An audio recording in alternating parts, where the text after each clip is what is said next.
it's the next level.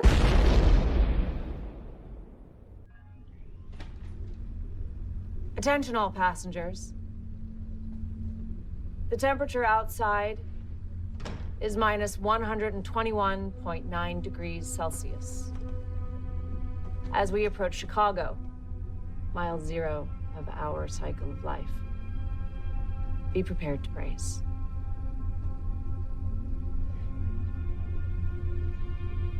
We're all haunted by our choices.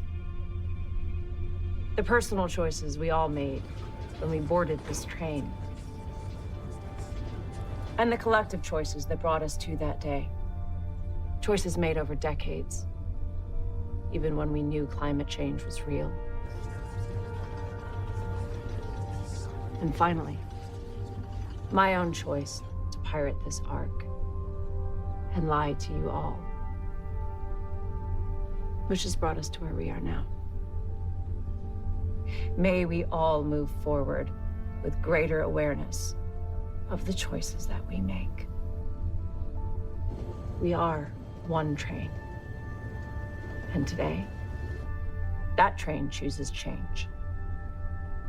I hereby relinquish governance of Snowpiercer to the rebel forces. These are our revolutions. 994 cars long.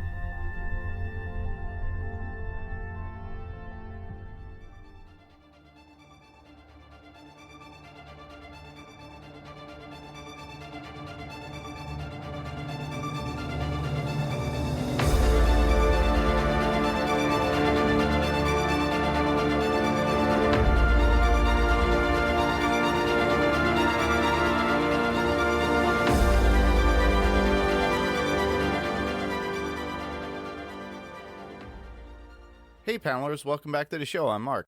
And I'm Steve.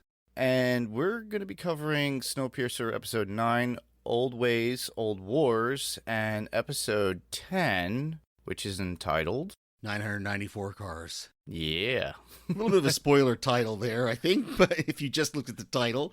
The fact they put these two, or 994 cars long, I'm sorry, but they put these two episodes together, so it didn't really matter that much that they kind of maybe spoiled it for some people if you kind of looked ahead at the episode titles.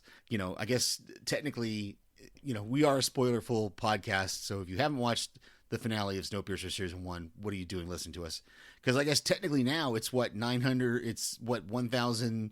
It was 1,001 cars. It was 1,001, then they lost the 7, so it's 994, and then Big Alice attached to the end of it, and that's, what did they say, 40 cars long? Yeah. So now it's 34 cars, I guess. If Big Alice is... But we're getting ahead of ourselves. Getting into episode 10. But this was a really great season finale. I'm really glad they tied these two episodes together because it was really cool to watch. It would have been something for us to have to wait a week in between them, but I think it still would have been pretty good, because we could have seen the end of the revolution and then we would have to wait a week to see the aftermath of the revolution, but instead, it goes right into it. Oh, definitely. And I loved watching it because it was like watching like a 2-hour movie. Absolutely. At that point, I think they were like about 40 some odd minutes each, but it works out in a sense where you're just continuing into the story. And there was so much that was going on from episode 9 to episode 10. And it just leaves off at a huge cliffhanger, in my opinion. But I think that we're in for some fun once it comes back next season, too. Oh yeah, for sure. I'm excited for when it's going to come back. I hope it comes back sooner rather than later, but we'll see. Oh, definitely. So we're going to start off with episode 9, Old Ways, Old Wars, and the synopsis of that episode is: the rebel forces are on their heels when a dangerous foe joins them. A plan is hatched to take the train, but it may destroy them all. And yes, there was so much going on within what the rebels were trying to do. There's so much going on within, like, the cars itself, between Melanie, everybody that's trying to take control on them on their own too, of the higher ups, like from the first class and everything else. So, and then they're also dealing with the tailies, and they're also dealing with what's in third as well as the brakemen. So I think, they shoved a lot, and they do fast, and it's kind of like what Kat was saying is like, it's very much like what they were doing in other shows at one point, where they were just pushing, and they were going at full speed ahead, and Yeah. they took people. Yeah, it definitely was a lot. There was a lot packed into this first episode, and then the second episode as well. And there's some things that we missed out on, and maybe they'll pick up those things the next season, but we'll see. But yeah, for sure, this episode 9 was just really, really good to see the kind of end of the rebellion, the revolution, I guess. Well, it's the end of the rebellion, but I now I sound like Star Wars. But the thing is that it's the end of the rebellion. But regardless, it's something that's new, and it's almost like a new society that they have to develop now, because they broke down a whole society, and they have to come together within it. And I really enjoy that idea, for the fact that it's kind of like mimicking of what's going on in the real world right now at some respects. But the fact that they actually are doing a lot of new things to get people incorporated, more of a democracy. But the people that were in power are really suffering at this point, and we see that throughout the episode too, or actually the next 2 episodes. Yeah, so I'm saying the next, really, we see more, because really episode 9 is really more about just taking control of the train. And so, so if we want to, I mean, we could lump them together, but we should probably start with our top 5 for episode 9 by itself. Yes, we should, and we'll do that now. Good evening, passengers. Be advised, track conditions will deteriorate over the next 24 hours. And I think you should go first. Okay, I'll go first. I just thought it was really interesting, the whole execution method that they were doing, the whole lung full of ice thing. And, we kind of discussed before about why these things are on the train, whether they put them on the train after the stowaways came on, or if these were something that they already had in mind, before the train started. And I don't know if we'll ever get the answer to that. But I thought it was kind of interesting, just that they had this kind of method for execution, where they pumped basically a lung full of the outside air into somebody, and the guard, he tells Melanie to take one big gulp, and that'll make it go faster or make it go easier, something like that. That's very similar to, there's things that executioners would say to whatever the method was, electric chair or chair or injection, lethal injection, or even when they hang somebody, they would kind of give them a little bit of a this is what you need to do to make sure that the neck snaps, don't tense up or something like that.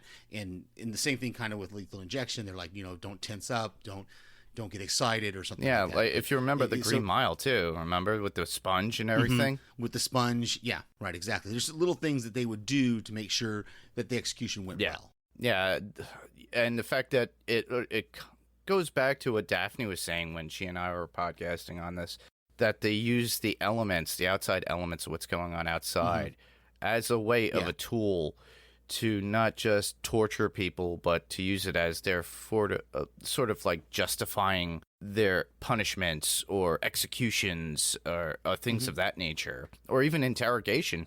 Right, or even like you said, the sacrifices to the train, that you're using the elements and using the implements of the train for, it's almost like a sacrifice, like a sacrificial element to it. Like a higher power or something, but they don't really regard it as such, but they just utilize it for their own needs to make their society, continue on.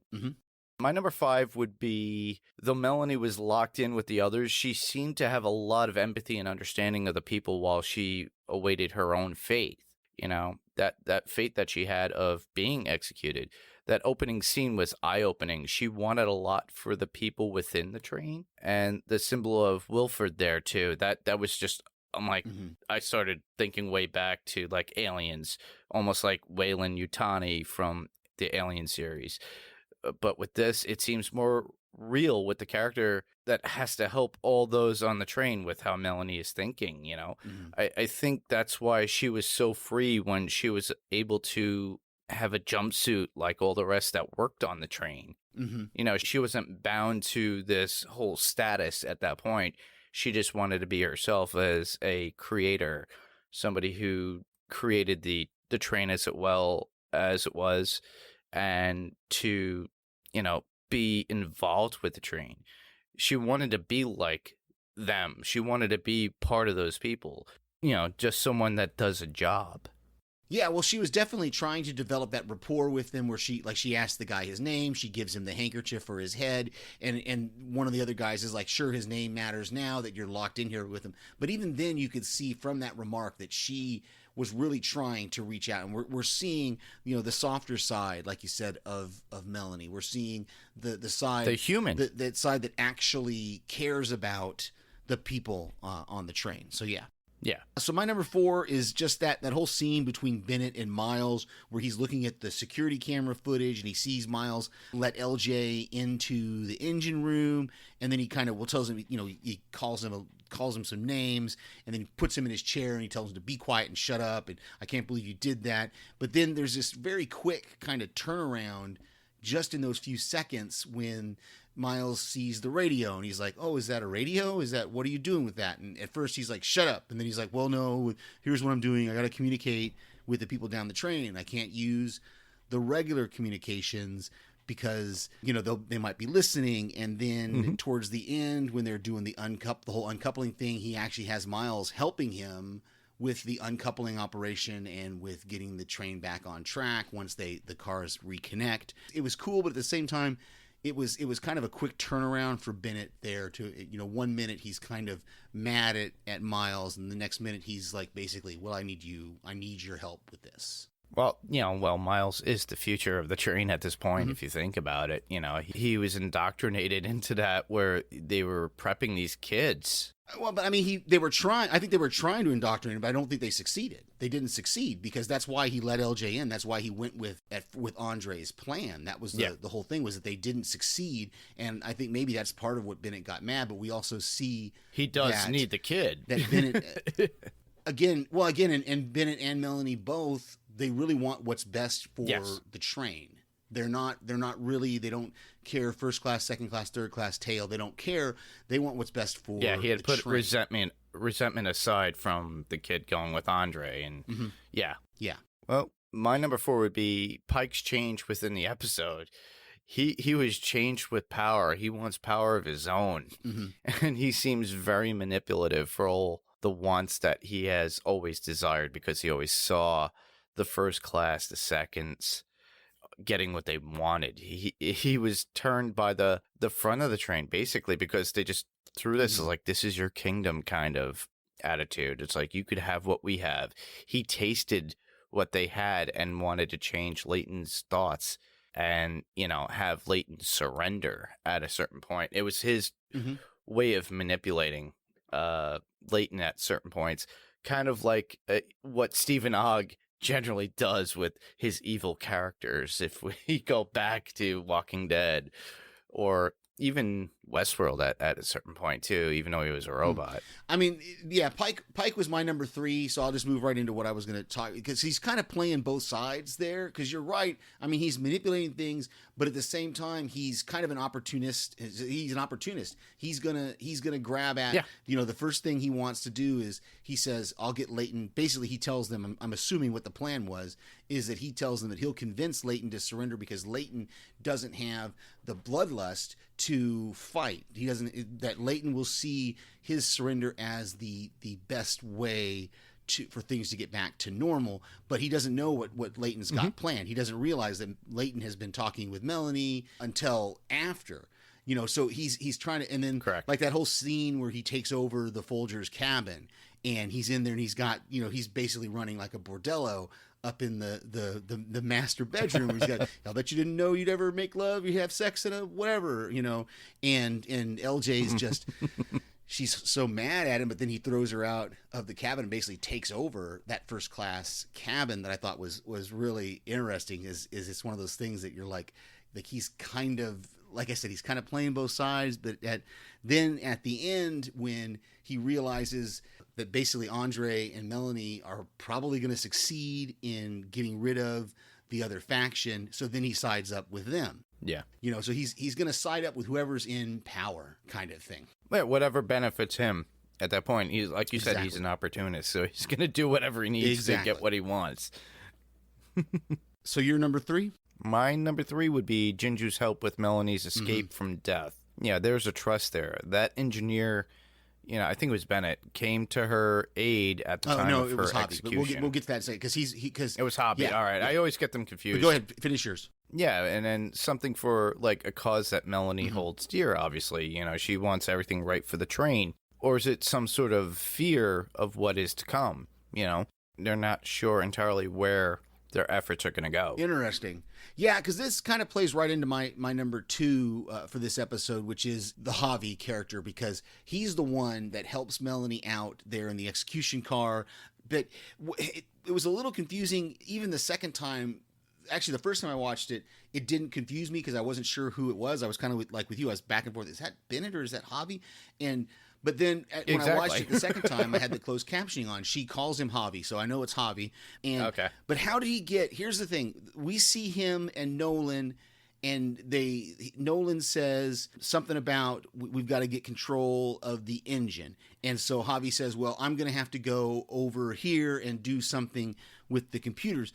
And he says, "But how did he get away from Nolan and be able to get dressed up like a guard?" And then help and put this whole plan in motion to rescue Melanie. That whole thing just seemed to go way too quickly, and they either that or we something was left out in the middle there that showed Jinju and Javi getting that set up, because it just didn't see we didn't see how he got away from Nolan so that he'd be able to go dress up like a guard, switch places with a guard, and then come to Melanie's aid. It didn't seem right in the middle of all these executions going on, because even the woman who was doing the execution, she seemed to know what was going on, because remember, she comes out and she delays because she goes, "Oh, I can't identify this person, so we're not going to be able to execute her until I know for sure who she is." So she knew. So I think she knew what was going on, and so it just seems there's something missing there in between Nolan and Javi walking away, saying they're going to get control of the engine, and then suddenly Javi is in the execution car, dressed up like a guard. Well, we got to suspend our disbelief. I give it to him. It was a really good way to rescue Melanie. I just think I just wish there would have been something there to help us reconnect those two things. Because even Jinju admits that there's people that do agree with you, and I didn't realize it until the second or third watch. I can't remember. The gun that the one guy gets from the teacher in the first class dining car, she gives him. He gives her the gun. That's the gun that Roche pulls out of the bag when he puts the gun to Nolan to get him to uncuff Layton. Correct. Yeah. So somehow there was this whole plan. There's whole parts of this plan that we didn't really see, and that we as a viewer are just expected to go, "Oh, okay, I see how this all kind of falls into place." Yeah, so keeping in mind, listeners, if there's a Blu-ray release of this season, they might be added features based upon deleted scenes. Yeah, we'll see. We'll see. So what was your number 2? My number 2 would be Melanie's getting through to Layton and using the track to divert a car of power. Mm-hmm. She was really truthful of what she wanted to do from day one.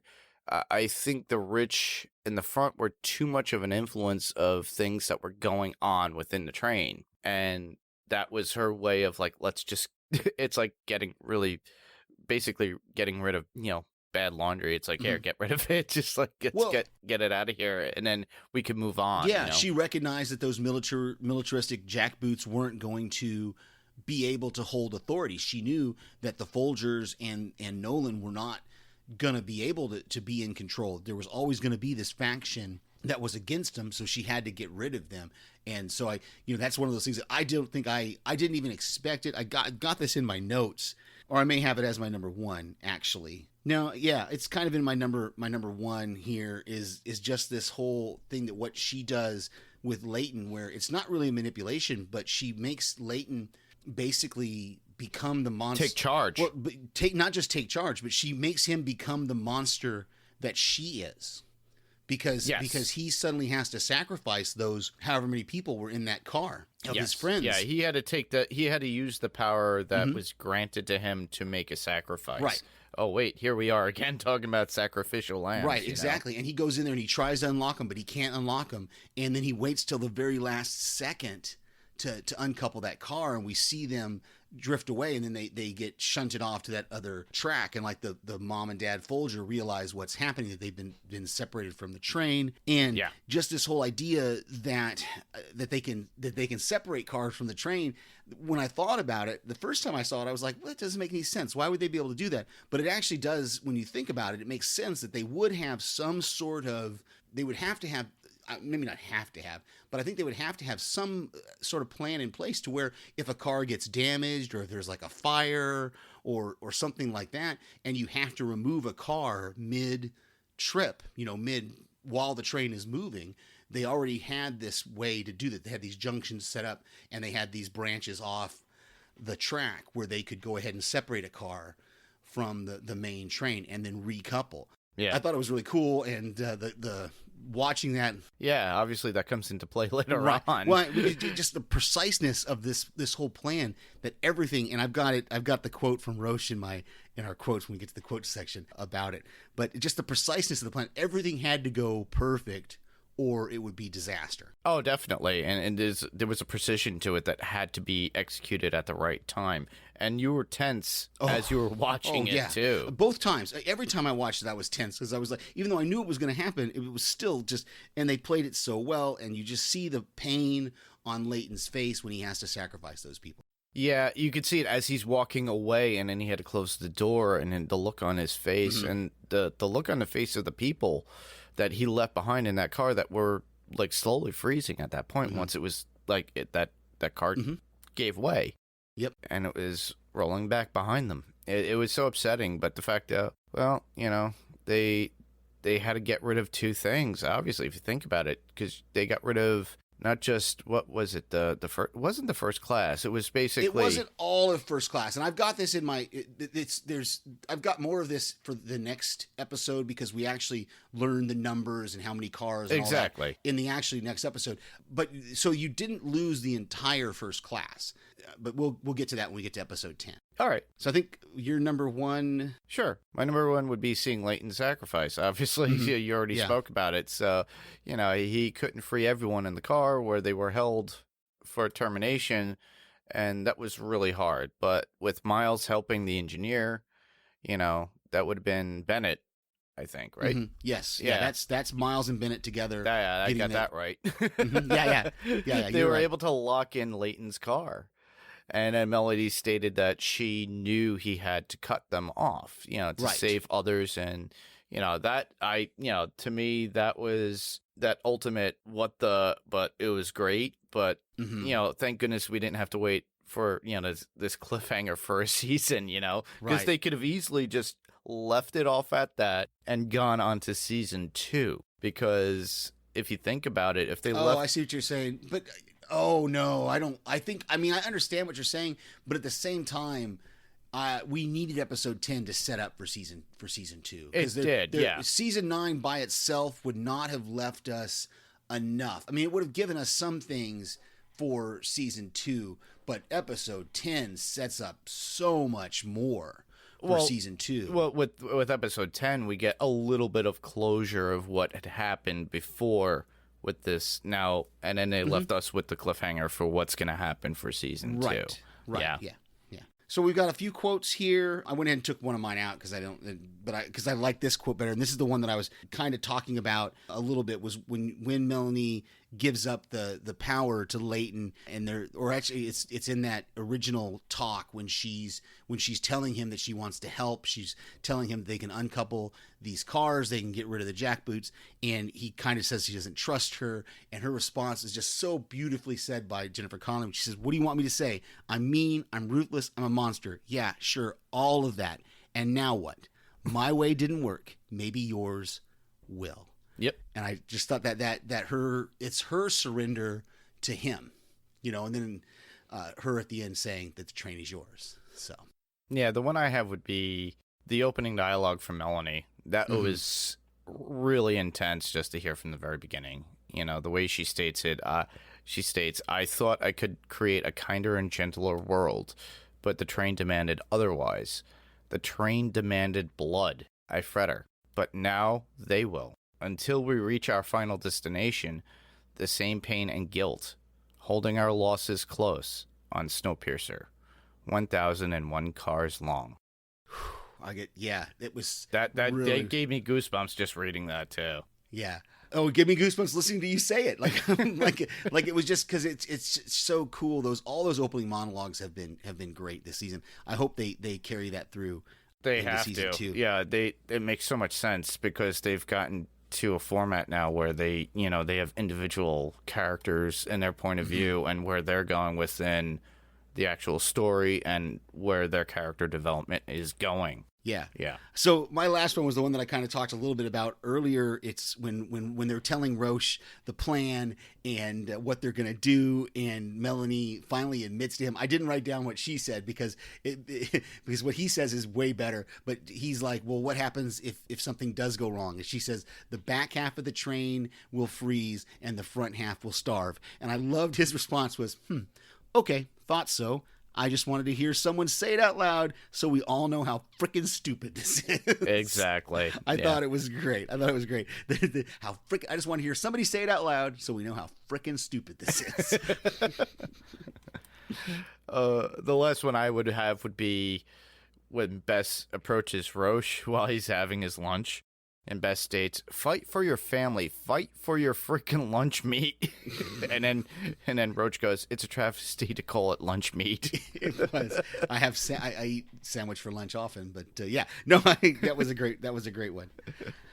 So we got a few notes here of things we didn't discuss. Why don't you go with your first one because it's kind of very similar to my first one as well. Yeah, that would be Ruth's use of getting information about Melanie while checking out her quarters. Finding all the speeches on thumb drives. She's determined to stop Melanie and take on her role on the train. She's getting to that point of greed where she wants what Melanie had at this point, because we all know in the beginning of this episode, obviously Melanie was taken away for execution. So now she thinks, oh, I could adopt that role. Yeah, exactly. And I love how she wants to maintain the order and the guidelines that Mr. Wilford, and I put that in quotes, had set up, because we really know that it's not really the guidelines and order that she's been talking about are all the things that Melanie has been doing, not Mr. Wilford. And so it's kind of interesting that, then she sees all those manuals and stuff that indicate that Mr. Wilford maybe did have kind of a hand in designing the train, but definitely Melanie still had a lot of information, a lot of knowledge about that train and how it worked. So I think at the best of it, she and Wilford had to be working together. Oh, yeah. Maybe she didn't do it completely by herself, but I don't think he did it completely by himself either. I think of Melanie kind of like the designer of the Titanic, if you remember the movie where... I never saw it. Oh, what? Never saw it. Okay. I don't ever want to see it either. So, but go ahead. Go ahead. Basically, even in true life, the designer of the Titanic was actually on the Titanic and he sank with it, but he knew it better than anybody. And whereas the captain of that ship and everything else, and I would think of Wilford as being the captain, knowing how to drive and do everything, but the designer knew more about the ship, whereas Melanie knows everything there is about Snowpiercer. Right. So I think in what's going to happen in the next season, if we do see Wilford, which pretty much is almost a given, that you're going to... I'm not giving anything away. I saw part of the preview. I'm not giving anything away. But, I think they'll come to a head where you'll see where Melanie comes into more knowledge of Snowpiercer because she designed it, So you had a couple more notes here. We may have discussed most of Yeah, this, you already discussed the one that was about Roche talking about the back half, but I'll go on to the last one, which would be Miles and Bennett working together. He's learning really fast and is helping out with everything in some respect. He's attained that respect by, Bennett to be helpful because, he was being groomed to be an engineer himself. This kid is going to be crucial to the train later on, I feel. Yeah, and my only last little note for this episode was I didn't notice it in the previous episode, and I actually remarked while Kat and I were talking that it looked like Strongboy didn't have the black teeth from the Cronall, but in this episode you can clearly see that he does have the black teeth and stuff from the Cronall use when he was in the drawer. So, oh wow, yeah. So I noticed it in this when I did my rewatches of these episodes here. So. Episode 10, the actual season finale episode, 994 cars long. And the synopsis is, in the revolution's aftermath, Leighton and Melanie realize the greatest threat to their survival is right over their shoulder. Wow. So I went first in episode 9, so why don't you go first here for episode 10? Good evening, passengers. Be advised, track conditions will deteriorate over the next 24 hours. Sure.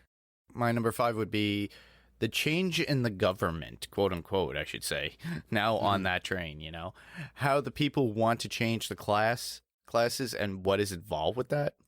Leighton being in charge of what is going on for the most part, from what we could tell, even though Melanie's in the back of his head at certain points. Right. And he's making all the decisions, the loss of cars of the people that had to be sacrificed. But with great change comes great decisions. And Melanie made that change at the end of the last episode by putting Leighton in that position. Yeah. And putting that in his head. Right. And in the beginning of this one, when we see her, she comes on and she starts the announcements, and then she passes it on to Leighton, who gets on the mic and does the announcements. So my number 5 is just what we kind of already talked a little bit about, but I've got the specifics here because it's in my notes. So they uncoupled 7 cars, which that leaves us with the 994 cars. Melanie at one point says there was 147 people were lost in those cars, and we know for sure that it was Commander Nolan, the Folgers, and most of, if not all of, his jackboot army. And then when Leighton is addressing the people in that first class dining car, and he's talking about what you said about the new government, about a constitution being written, having a representative government, but he says, and I think I got all these right. He said we have the guild leaders, the department heads, and passenger representatives were in that train, and he wanted them all to have that positive attitude to show the rest of the passengers that this is going to be a smooth transition into a new type of government. So I thought that was really a cool way to start the episode, to let us know exactly how many people were lost. They didn't lose all of first class, because I think, what did they say? First class had to be about 300 people, 200 or 300 people, something like that. So if you take away the jackboots from that 147, it's probably a big chunk of first class, but it's definitely not all of first class was lost. That would lead me to my number 4. Yeah. Which would be Miss Audrey's power. That is interesting to me, are we going to see that come up later? She has some sort of insight on people, how and who they are. Is this just a perception or truly a power? Yeah. Regarding people and their this was my number 4, as well as just Melanie's her night car session, because at the beginning of it, Miss Audrey says that you've never done this before, and there's almost a hypnosis to it, because it's I used to watch the show, and because it's done now, Criminal Minds. They used to do what they called cognitive memory, where they would walk somebody through their memories, and they would be like, what do you smell? What do you see? What do you hear? Those kind of things. And it's almost, Miss Audrey does kind of the same thing, that it's almost a hypnotic element, drawing people in to these memories. And so she really is more than just a counselor, more than a psychologist. There's a whole bunch more involved in this night car, and I hope we do get a chance to explore it a little deeper, and especially Miss Audrey, because not, like we saw with Zara, not all of the night car workers have that power, I don't think, but there's definitely something there. And I thought it was really cool, this on my rewatches, the foreshadowing of seeing Melanie having the memory of her daughter, and then her daughter showing up at the end of the episode. I thought was really cool. Yeah, definitely. My number 3 would be Pike just acts like a clown within the scene when he takes over the first class car area. Mm-hmm. The character has changed from when we first saw him. Stephen Ogg, I mentioned it before, is a great actor, and we've seen him in The Walking Dead as Simon and in Westworld as pretty much like a robot. And I'm curious if this is something to do with the drawers, or is this his true character now, and him, quote unquote, claiming what he thinks is right by him and the people in the tale. He's and I guess I had it confused. Because this scene I thought this scene was in 9, but it's actually in 10. You're right. When he throws LJ out of the cabin, because it's after the cars are uncoupled that he takes over that cabin. That's when I started thinking about that there's still part of the first class train cars are still there. Mm-hmm. So I'd love to know if they tell us what those 7 cars were that we lost. We know that definitely they lost that school car, because that's what the Folgers and Nolan were in. Was in that car that had been designed as like a schoolroom. Yes. So we know we lost that one, but I'd be interested to know what those other 6 cars, or those 7 cars were that they actually lost. Because like I said before, they still had the first class dining car. They still have some of the first class cabins. So, what cars did they actually lose? Maybe food? Yeah, that's the thing. I don't know, because they said that they still had the agricultural, because remember, people were raiding for the lettuce and stuff, and that's when they find out that Pike was kind of leading the black market, and those people were trying to take that shopping cart full of lettuce when Roche and the brakeman caught them. Mm-hmm. So it's an interesting thing to see where they're going to go with that, and how that's going to play out. What are they going to do with the tailies that are still back there in the tail? Are they just going to leave them there? Are they going to try to redistribute them throughout the third class and second class cabins, or what's left over? Are they going to, like Leighton commented, I think it was episode 7 or 8, it might have been 8, where he comments that they had a bowling alley. And so you have if that's not one of the cars that was lost, then they have a huge room that they can house people in if they need to. So true. Give them better accommodations maybe than what's back in the tail. Because remember, Miles has that conversation with Bennett about, well, you could have given more power, you could have given more heat to the tail, but you chose not to, because there's always haves and have-nots, when he's having that talk with Bennett the last episode. Yeah, that is true. So we're at my number 2, or your number 3? I have number 2 next. Okay, it's your number 2. Then yeah, because you already... I think you tailed on to mine about Stephen Ogg, and a little bit. Yeah, I did. I tailed. That was my number 3. Was the same. We had very similar number 3. So yeah, your number 2. So yeah, my number 2 would be. Daphne had hinted about this at the fact of another train when we recorded previously. That was a shock to me, honestly, but it does make a lot of sense. Wilford definitely would have a contingency plan in effect for, supplies before he set the train in motion for the main train. I wonder if there is another train as well, maybe more than they are aware of, because at this point, at the end of this episode, they see another train coming. Maybe there is another one that's on the tracks. Well, no, no, I don't think so. There's just the 2 trains. They just the train that latched onto theirs was the only other train. I mean, there could be. I'm not saying there's not a third train out there, but there's only the 2 trains in this episode. There wasn't, because what Bennett did at the beginning of the episode was he saw the second train, and that's when he cut the satellite feed, and that's why Melanie got so mad at him and went out alone. Was because she's like, we could have made this decision together. We could have figured out if we knew, because he couldn't hide the music because Javi had heard the music, but he was able to hide that it was coming from a second train until they actually had the visual, and that's how that train caught up with them, was because they had slowed down to figure out what that sound was, and that's what it all tied in. Why Melanie got so mad at Bennett, because it all tied into him. Basically manipulating things so that the other train could catch up to him, like you said. And his initial reason was sound, that he said, we need the supplies that are on that train. But then Melanie assumes that Mr. Wilford is on that train. And this is my number 2. That's why I'm kind of going straight into this, is this the whole discovery of this other train, and that it was a supply train. They call it Big Alice. I wonder if it's been running the entire 7 years. How did it have a separate track? What was it doing all this time? Has it been traveling just behind them all this time, waiting until the moment when it'd be able to catch up with them? Has it just been traveling? Because it's a smaller train, so maybe it's just been traveling in the Chicago area.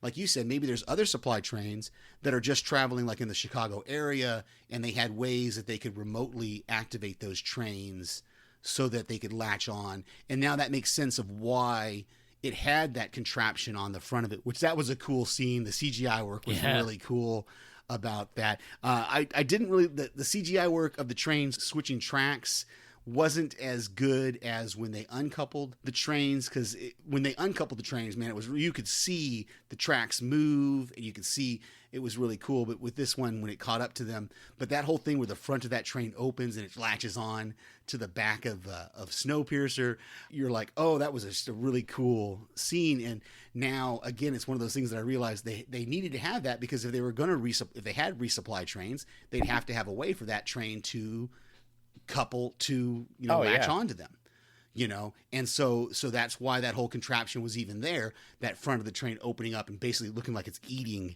the back of the train. I thought it was really cool, and then you have these two groups that are waiting for this door to open. You have one group that's got weapons and they're going to fight, and then you have Ruth and her group with the children singing, that they're singing the praises of Mr. Wilford.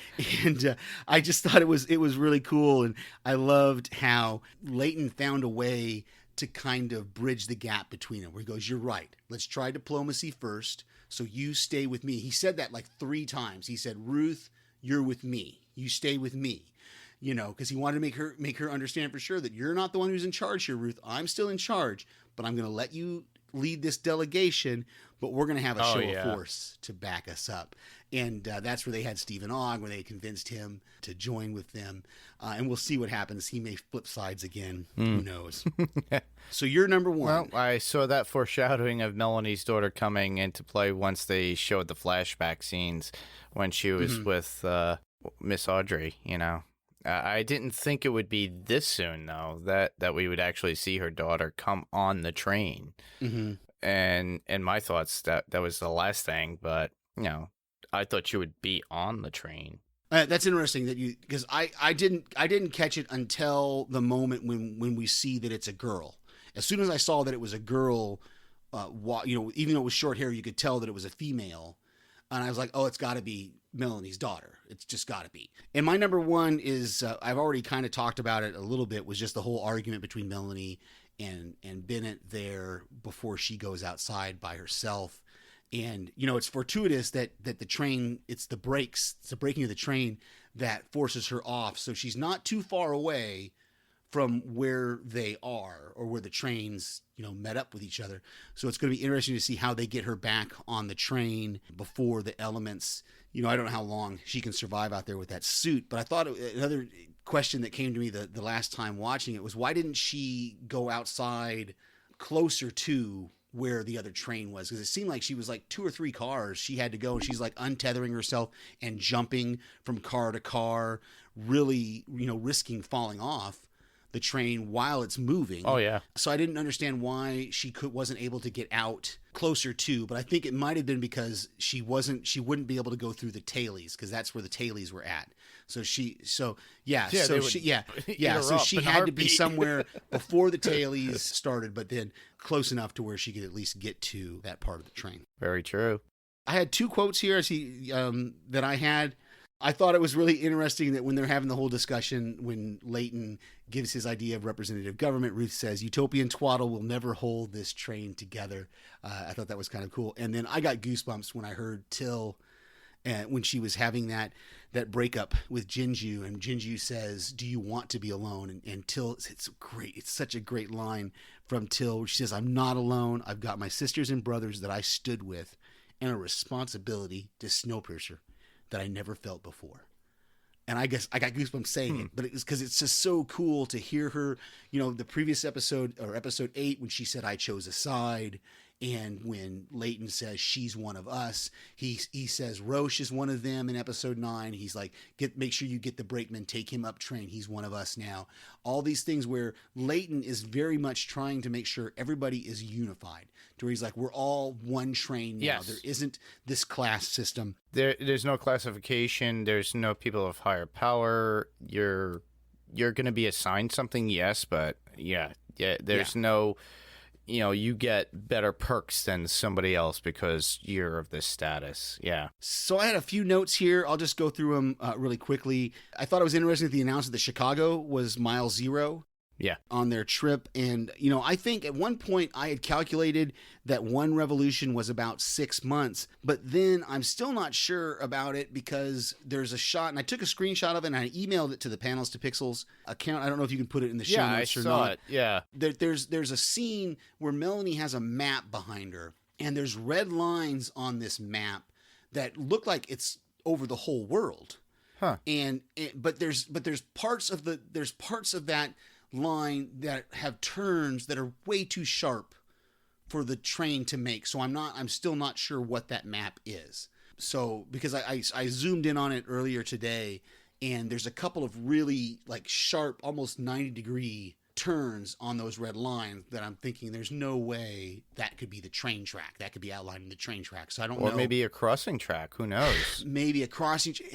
But it definitely looked like it was not over oceans. It was definitely using land to circumnavigate the entire globe. So I thought that was interesting. I love that we suspected all along that Jinju knew the truth about Mr. Wilford, or at least knew what Melanie had told them about Mr. Wilford. We get that confirmed in her conversation with Till. I love that moment. I laughed every time between LJ and Osweiler, where she pulls out the hard-boiled egg that she stole from the dining car, and he pulls out the salt, and she says, "But how do we peel it?" And she's like, she doesn't even know. She's so sheltered and been so the rich kid that she doesn't even know how to peel an egg. A hard-boiled egg. A hard-boiled egg. Yeah, she doesn't even know how to do it. I was just like, that's just crazy. And again, I already talked a little bit about the reveal of Alexandra, that I knew as soon as I saw that it was a girl, I knew that it had to be Jennifer Connelly's daughter. She even kind of looked like Jennifer Connelly a little bit with this super short hair. But then when I looked it up on IMDb, I realized that the actress playing her is Rowan Blanchard, who she played the daughter, the lead role in Girl Meets World, which was Disney's sequel to Boy Meets World, if anybody was a fan of the Boy Meets World franchise. So the girl playing Alexandra is the girl who played in Girl Meets World. So I thought that was kind of a cool connection there. Yeah, definitely. So overall about these 2 episodes, it's like I'm curious as to where this train is going within itself. Yeah. There's so much social structure that is being changed within the next season at this point, because now you're incorporating new people. And the quick glimpse of what they showed us at the very end, I'm curious, like you, Steve, as to what Wilford will bring to that change. Yeah, there's a lot of things, a lot of things set up in this episode 10 for season 2 for sure that we just don't know. It's up in the air, and I don't want to say what I saw in the preview that is the biggest spoiler that I don't want to give away that I saw before my DVR cut off the end. I watched it live. Did you? Well, I watched it. I mean, it was live. I didn't watch it live, so I only got was what the DVR cut off at the end of the preview. We were doing a live watch with a watch thread on the Panels to Pixels Facebook page. So it was Daphne, Kat, Alex, and myself. Oh, very nice. That were doing very similar to what Walking Dead Cast does with its Patreon, where I just create the thread based on the 2 episodes. Mm-hmm. We could throw in our ideas and thoughts as we're watching. A lot of people like doing that during commercial breaks. So, and it was a good time. So if you listeners are interested, go to the Facebook page. So when we do a live watch thread, it'll be posted. I posted it that morning, I believe. So that way, anybody who's going to watch live, do it live. We could all interact that way. It's all through comments. So, but it was fun to do that. And we all saw that very end, and I'm not going to give anything away. Yeah. But it was pretty much like, You know, we can't Yeah. wait for the next season to happen, you know? Exactly. Kind of like The Boys. So what have you got for comic talk? You got some things here? Yeah, I got a few things. The first one would be Keanu Reeves is apparently writing a comic book called Berserker for Boom Studios. That's coming out this fall. And it's a story about, this is the official description from Boom Studios. Quote unquote, the man known only as Berserker is half mortal and half god, cursed and compelled to violence, even at the sacrifice of his sanity. But after wandering the world for centuries, Berserker may have finally found a refuge, working for the U.S. government to fight battles too violent and too dangerous for anyone else. In exchange, Berserker will be granted the one thing he desires: the truth about his endless, blood-soaked existence and how to end it. So this is pretty cool coming from an actor who, at one point, you know, loved all the cyberpunk stuff that was out there. Obviously, we've seen him in The Matrix, and there was another movie, Johnny Mnemonic, and he got into the whole cyberpunk era. And obviously, we know him as Bill and what is it? Bill? Yeah, from Bill and Ted. And he's done action movies like Speed, like we kind of referenced. Actually, that. I think he was Ted. Oh, yeah. Ted Theodore Ted Logan. Theodore Logan. Yeah, I get them mixed up. I don't know why. And Bill S. Preston Esquire. Yeah. But, you know, the fact that he's jumping into these things, and obviously he's a comic book fan. So I think it's pretty cool that he is involved in the writing of that. So look out for that when it comes out this fall, and go to your comic shops, put it on your pull list if you're interested. But he's going to be one of the writers on that particular comic. Second one would be Disney Plus has made an announcement that Falcon and the Winter Soldier is going to be delayed till later on this year. It was supposed to be out at the end of August, but it got delayed again.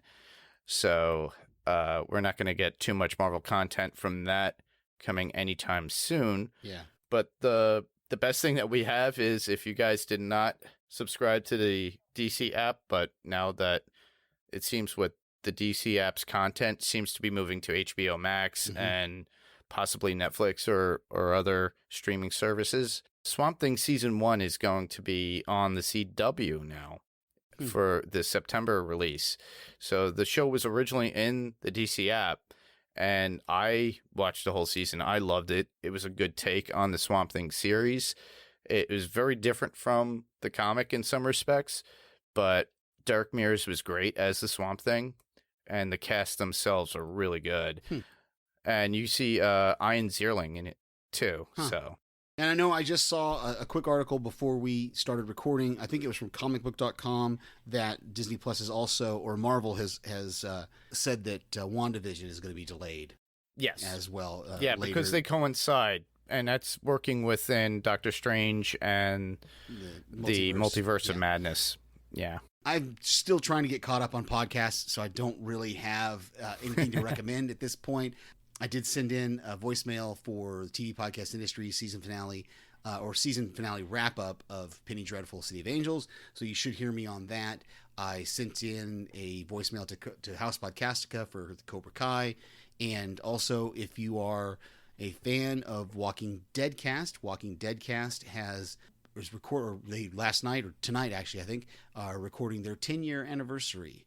So the Walking Dead Cast podcast has been around for 10 years. Oh yeah, and I caught them in the third year. Yeah, I don't remember. It was. I know it was second season of the show was when I started listening, I think. But so many of us have made connections now through the Zedheads Patreon group and we owe so much to Walking Dead Cast, the Walking Dead Cast podcast on Podcastica Network, that I feel compelled to mention that here. So check out the Walking Dead Cast on Podcastica Network. Yeah, that would be a big thank you to Jason and Karen, what they started 10 years ago with the Walking Dead Cast, and then creating the Patreon for that particular podcast, because that's how Steve, Kat, Daphne, Alex, myself have all, and you've all heard us and various guys on this particular podcast.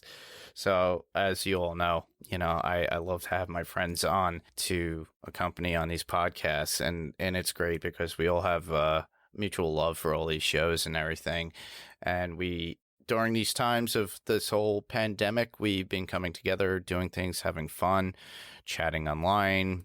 We get Zoom calls together, play games. So it's good to have friends who are all over and we could have fun with, you know? Absolutely. So I only have 2 recommendations. That one would be House Podcast with their review of Cobra Kai seasons 1 and 2. And that would be with Rima, Jason, and Richard. And they are doing a great job. I can literally hear the smiles on their faces as I listen to them talk about the show, because that's how much Jason has a love for it. And you could tell they're having fun with it. And that's the whole point of podcasting, is really having a good time talking to friends and bringing up cool things and just having a whole discussion about it.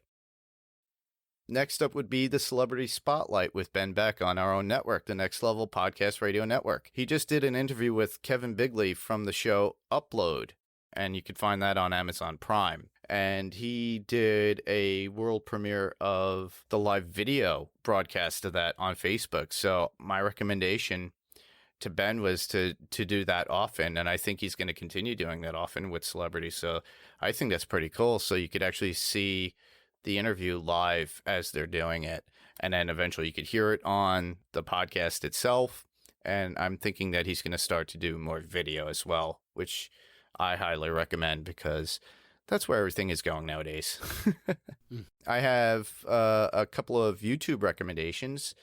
The Daily Woo with Adam the Woo, and he's been covering the Disney World openings or reopenings now with everything that's going on, and reviewing how they're doing things within Disney World, and giving a lot of advice at what to bring, where to go, as well as Tim Tracker on his YouTube, which they're very similar. Tim does it with his wife, and Tim doesn't bring his wife too much because they have a newborn baby. So, but I recommend both their channels. That would be Adam the Woo and Tim Tracker. And lastly would be the Grim Life Collective with Michael and Jessica, as they continue to do their Up All Night with the Grims. They started this at the very beginning of the pandemic, and I have a lot of fun doing that with them, because basically you just watch the movie that they set up through YouTube on a device. You could watch it on your TV through Apple TV, and then you just put on your computer or put on your iPad their direct link on YouTube as they are, talking about it. And they have a whole chat thread you could do live, and they'll interact with you live too as you comment and talk. And it's nice to have that connection where you could talk to people as well. Absolutely. So we can be heard on Spotify, Google Play, Apple Podcast, or whatever podcast player of choice you choose. If there's ability to do a review on there, please give us a 5-star review, subscribe, follow us, all those kind of things. We are out there. We are on social media. The best way, we do have a website. It is panels2pixelspodcast.com.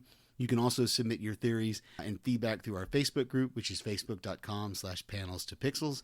You can email us at panels2pixels1@gmail.com. That's panels2pixels1, the TO spelled out right there in the middle, and the number 1 @gmail.com. You can call us at 845-350-2095.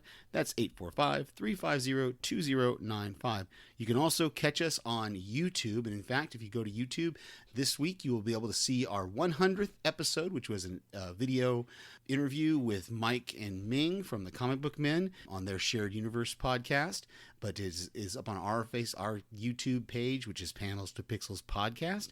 Give us a thumbs up there, subscribe to us, and I think Mark's going to have some even more content coming out to that YouTube channel next week as well. Oh, definitely. Check it out. We did the whole interview, and it's edited and up, so you can see that. That's the whole interview itself on YouTube. And then this week, like Steve was saying, I'll have outtakes. Pretty much the first 20 minutes before I actually got into the interview, where we were just talking casually, which is fun. So it was pretty cool. And Mike and Ming are very laid back. They're really nice guys. I met them so many times. They know my face. They know who I am. But to me, it was just like talking to a couple of friends I know. And I look forward to going down to a Shared Universe's offices at the end of August. Very cool. So check that out when you can. And where else can listeners hear us, Steve? Okay, can be heard right here, of course. Really, this is the best way to hear my voice. I am, as I said before, getting caught up on podcasts that I missed while I was on vacation. So you'll hear my voice on various podcast voicemails and things as I send those out and get those to people. But what's going on new with you, Mark? Well, as you all know, I had left Talk Through Media, but there's a new thing that's in the works right now, and part of that comes with, and you listeners all heard Daphne on our podcast previously. She's creating her own podcast. I will probably make a cameo on that. Expect to hear that podcast towards the end of August, once a network is launched. I'm not going to give the name just yet. I want everything to be 100%, but I will be on Run for Your Lives with Daphne at some point. So you could hear me there at that time, but right now, currently, you hear me here. Or if not, some of my feedback, just like Steve on other people's podcasts. So that's our show for this evening. Thanks, everybody, for listening. I'm Mark. And I'm Steve. And this was Panels to Pixels. And we'll see you all on the next panel. Good night, everybody. Good night.